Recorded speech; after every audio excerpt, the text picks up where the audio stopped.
Bonjour à toutes et à tous et bienvenue. Aujourd'hui, on va se pencher sur une histoire qui, je pense, va parler à beaucoup de monde. Ah oui, c'est une situation très contemporaine. Exactement. Imaginez un peu le tableau. Une relation amoureuse qui naît, qui grandit, mais quasi entièrement sur Instagram. Tu vois, dans les messages privés. Donc avec tout ce que ça implique de mise en scène, de filtres. C'est ça. Tout est un peu calculé. Et là, paf, le test ultime. La distance. La vraie. L'un des deux, et Lara, part pour une mission pro. 4 mois. Et pas à côté, à Buenos Aires. À l'autre bout du monde. Et ce qui est fascinant, c'est que ce départ, il déclenche pas seulement des émotions, mais une vraie guerre de stratégie dans l'entourage. Oui, les sources qu'on a pour cette analyse insistent beaucoup là-dessus. Les amis deviennent des coachs, chacun avec son plan de bataille. C'est plus qu'une simple histoire d'amour, c'est presque une partie d'échecs. C'est exactement ça. Et la question au cœur de notre discussion, elle est simple, mais en même temps essentielle. Hmm. Comment une relation qui s'est construite comme ça, avec le filtre d'Instagram, avec des messages très réfléchis, comment est-ce qu'elle peut survivre quand elle passe en direct? Quand il n'y a plus le filet de sécurité, oui. Voilà. Quand on passe aux appels vidéo, sans préparation, est-ce que ça passe ou est-ce que ça casse? Le vrai enjeu, il est là. Les sources parlent de ce basculement de la sphère publique et filtrée d'Instagram à, je cite, l'intimité non médiatisée. C'est bien dit? C'est bien plus qu'une question de kilomètres, en fait.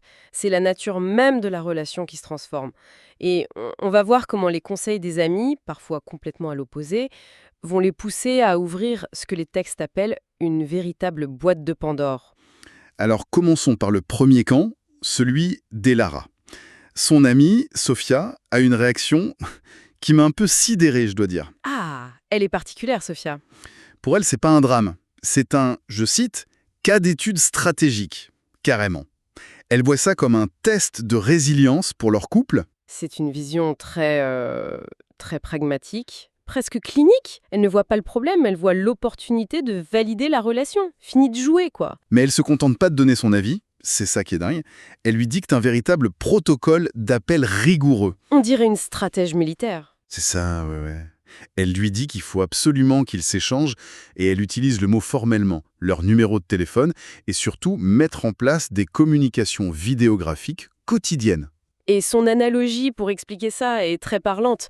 Elle dit « Ne laissez pas le TGV se muer en un vol transatlantique dénué de filets de sécurité C'est une image forte. ». Ah oui. Ce qu'elle veut dire par là, c'est que leur relation, elle avait une certaine vitesse de croisière, bien balisée. Pour elle, la distance, c'est un risque de tout faire dérailler si on ne met pas en place une structure de contrôle hyper solide. Mais est-ce que c'est pas justement le meilleur moyen de tuer toute la spontanéité? Forcer des appels tous les jours, ça peut vite devenir une corvée, non? Une obligation plus qu'un plaisir. C'est tout le paradoxe de son approche. Sa philosophie, c'est le contrôle. Pour Sophia, la distance est une chance unique de, je cite encore, forcer l'engagement mutuel. Elle veut éliminer toutes les zones d'ombre. Remplacer le physique par du numérique surstructuré. Exactement. Et d'ailleurs, elle fait une distinction très claire entre un message privé sur Insta et un appel vidéo. Ah oui, ça c'est un point clé de son argumentaire. Un DM, on peut le lire et prendre 3 heures pour répondre. Ou ne pas répondre du tout. C'est ce qu'elle dit, ça peut être délibérément éludé. On peut se cacher derrière le clavier. C'est la fin de ce qu'on appelle la communication asynchrone. Pour Sophia, une visioconférence, comme elle dit, ça ancre l'engagement, ça force une présence, une immédiateté. On ne peut plus tricher. C'est une tentative, presque désespérée, de maîtriser l'incertitude. Et son verdict final est sans appel. C'est tout ou rien. Elle dit à Elara, c'est l'heure de la vérité. S'il vous abandonne maintenant, il n'était d'aucune valeur. S'il supporte l'épreuve du décalage horaire, vous pouvez l'épouser sans délai. C'est d'une vision binaire assez incroyable. Il n'y a aucune place pour la nuance, pour les difficultés, pour les jours où on n'a pas envie de parler. Non, zéro. Soit la relation passe ce stress test et c'est validé pour le mariage, soit elle casse, et si elle casse, c'est qu'elle valait rien. C'est une logique de performance appliquée à l'amour. C'est très extrême. Ok, donc ça, c'est la team contrôle total. Mais de l'autre côté, chez Léo, j'imagine que l'ambiance est un peu différente. Ah oui, pour lui c'est la douche froide. Il n'est pas du tout dans le calcul, il est dans le choc émotionnel. Il se demande ce qui lui arrive. C'est ça. Du coup, il se tourne vers ses amis, Chloé et Marco, pour un briefing de crise informel. Et là, on a deux visions du monde qui s'affrontent. C'est passionnant. Alors, on a d'abord Chloé. Les sources la décrivent comme la dramaturge du chaos. Rien que le nom, ça donne le ton. Ça promet. Et sa réaction est complètement théâtrale. Pour elle, ce n'est pas une opportunité pro pour Elara. Non, non, c'est un test psychologique qu'elle lui fait subir. Le coup classique de l'évasion panique, dit-elle. Et elle va même plus loin. Elle connecte directement ce départ à une discussion que le couple a eue récemment. Apparemment, Léo aurait parlé de son désir d'être père. D'accord. Pour Chloé, le lien est évident. Elara aurait été terrifiée par cet engagement et son voyage serait en fait une fuite, une exfiltration pour échapper à la pression. Et son conseil est à la hauteur du drame qu'elle imagine. Ah oui. Elle lui dit carrément « Zero, vous devriez lui expédier un billet d'avion pour lui démontrer que vous êtes prêt à aller la chercher. On est en plein film romantique là. C'est la solution du geste spectaculaire. » Complètement. Dans sa vision du monde, qui est très cynique, très basée sur la méfiance, l'amour se prouve par des actions grandioses, immédiates. Il faut contrer la peur de l'abandon par une preuve irréfutable. Pour elle, l'absence, c'est une menace. Il faut la combattre tout de suite. Pas de place pour la patience. Aucune. Et en face de ce chaos, on a Marco. L'oracle pragmatique. Et il y a un détail clé sur lui. Il vient d'être papa. Et ça, semble-t-il, tout changer pour lui. Il propose, sans surprise, l'interprétation inverse. C'est le contrepoint parfait. Là où Chloé voit une psychologie de la fuite, Marco ramène tout le monde sur Terre. En gros, il dit « Arrêtez de tout dramatiser, c'est une mission professionnelle ».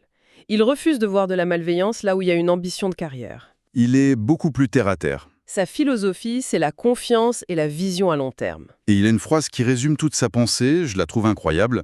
Il dit à Léo « Le chaos de l'éloignement forcé engendrera la clarté nécessaire. » C'est une philosophie complètement à l'opposé de celle de Sophia. Exactement. Il ne veut pas contrôler le chaos, il veut s'en servir. Précisément. Pour lui, cette épreuve n'est pas un test à réussir, mais une expérience à traverser. Il prône ce qu'on pourrait appeler une passivité active. L'acte le plus adulte et responsable, selon lui, c'est pas d'envoyer un billet d'avion en panique. C'est d'attendre. C'est d'attendre.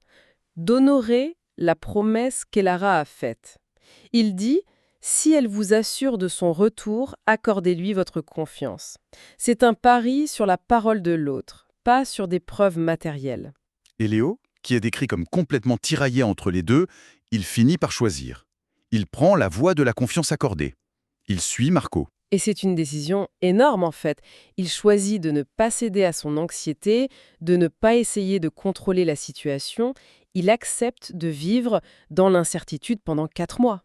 Ce qui est peut-être le plus grand acte de foi qu'il pouvait faire à ce moment-là. Absolument. Et tout ça nous amène au moment crucial. Juste avant le départ d'Elara, ils prennent une décision ensemble.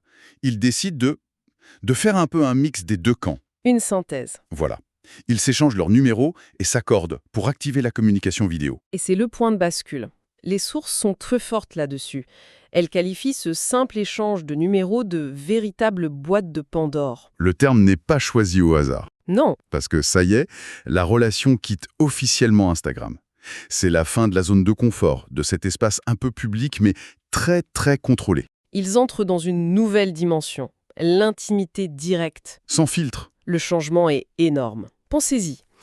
On passe des messages qu'on peut réécrire 10 fois avec l'emoji parfait, la photo parfaite, au face-à-face en vidéo. On voit la fatigue sur le visage, on entend les hésitations dans la voix. On ne peut plus tricher. C'est ça. Le filtre, comme le dit Elara dans un de ses derniers messages, a irrémédiablement chuté. Et cette chute du filtre, on sent bien qu'elle amène une vulnérabilité immense. Leurs derniers échanges sont très touchants. La veille du départ, Elara avoue à Léo « C'est d'une étrangeté manifeste. Je suis profondément nerveuse. C'est la prise de conscience que les règles du jeu changent, radicalement. Toute l'image qu'ils ont patiemment construite l'un de l'autre va être confrontée à la réalité du direct. Les silences, les regards, tout ce qui n'est pas maîtrisable. C'est à la fois terrifiant et excitant. » Et la réponse de Léo est magnifique, je trouve. Il cherche pas à la rassurer en minimisant le truc. Au contraire, il valide son angoisse. Il la rejoint dans son ressenti. Exactement. Il lui dit « Moi aussi ». C'est absolument absurde. Il reconnaît l'étrangeté de la situation, mais au lieu de laisser ça les séparer, il s'en sert pour créer un nouveau pacte entre eux. Oui, il transforme cette absurdité en force. Il continue, mais l'absurdité, nous l'apprécions, n'est-ce pas? En Argentine, tu seras ma seule fenêtre ouverte sur le monde. Et je serai ton réconfort. C'est très puissant. Il ne dit pas « je serai ton petit ami à distance », non. Il dit « je serai ton réconfort ». Il se positionne comme une ancre, un point de repère stable dans cette nouvelle réalité qui est par définition déstabilisante. Ils se donnent un rôle l'un pour l'autre. Et les sources concluent là-dessus en disant que cet éloignement, finalement, n'est pas vu comme une pause, mais comme le prélude à la phase la plus intense de leur relation. C'est un retournement de situation complet. La distance devient leur dernière épreuve de foi. L'obstacle objectif, les milliers de kilomètres, est transformé en catalyseur d'intimité. C'est précisément parce qu'ils sont séparés physiquement qu'ils sont forcés de se rapprocher émotionnellement d'une manière qu'ils n'avaient jamais explorée. Alors, si on résume, on a une relation née en ligne qui se prend le mur de la réalité. Autour d'eux, deux stratégies s'opposent. D'un côté, le contrôle, le test de performance, avec Sophia. De l'autre, le débat entre la panique de Chloé, qui veut des preuves d'amour, et la confiance patiente de Marco. Et le couple, au final, ne choisit pas vraiment un camp. Ils font une sorte de synthèse. Ils adoptent la confiance prônée par Marco, mais en utilisant les outils de communication directs voulus par Sophia. Ils ne subissent pas la situation. Non, ils décident de plonger tête la première dans une forme d'intimité beaucoup plus intense, plus directe et, forcément, plus angoissante. Ils ouvrent cette fameuse boîte de Pandore. Ils transforment l'épreuve en étape. Exactement. Et si on prend une seconde de recul, ce qui est frappant, c'est que cette décision, elle leur a été imposée par une contrainte extérieure, le voyage. La distance. La distance. Tout le monde, y compris eux, voit ça comme un rite de passage, un test pour authentifier leur relation, pour vérifier si ce qui a été construit en ligne a une vraie substance. C'est le crash test, quoi, pour voir si le moteur est solide. C'est exactement ça. Et ça m'amène à une dernière réflexion, pour aller un peu plus loin. Dans ce cas, la distance force le passage à une intimité numérique brute, sans filtre. C'est une épreuve. Mais que se passe-t-il pour toutes ces relations, de plus en plus nombreuses, qui n'ont aucune contrainte de distance, mais qui choisissent quand même de vivre le plus clair de leur intimité à travers ces mêmes canaux? C'est une bonne question. Quand les appels vidéo, les messages constants ne sont plus un substitut temporaire au réel, mais deviennent le réel lui-même, est-ce que cette chute du filtre est toujours une façon de se rapprocher, ou est-ce que ça ne risque pas de créer une nouvelle illusion?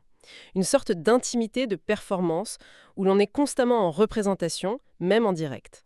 Une intimité où le plus dur n'est plus de surmonter la distance? Mais de réussir à être authentique, tout simplement.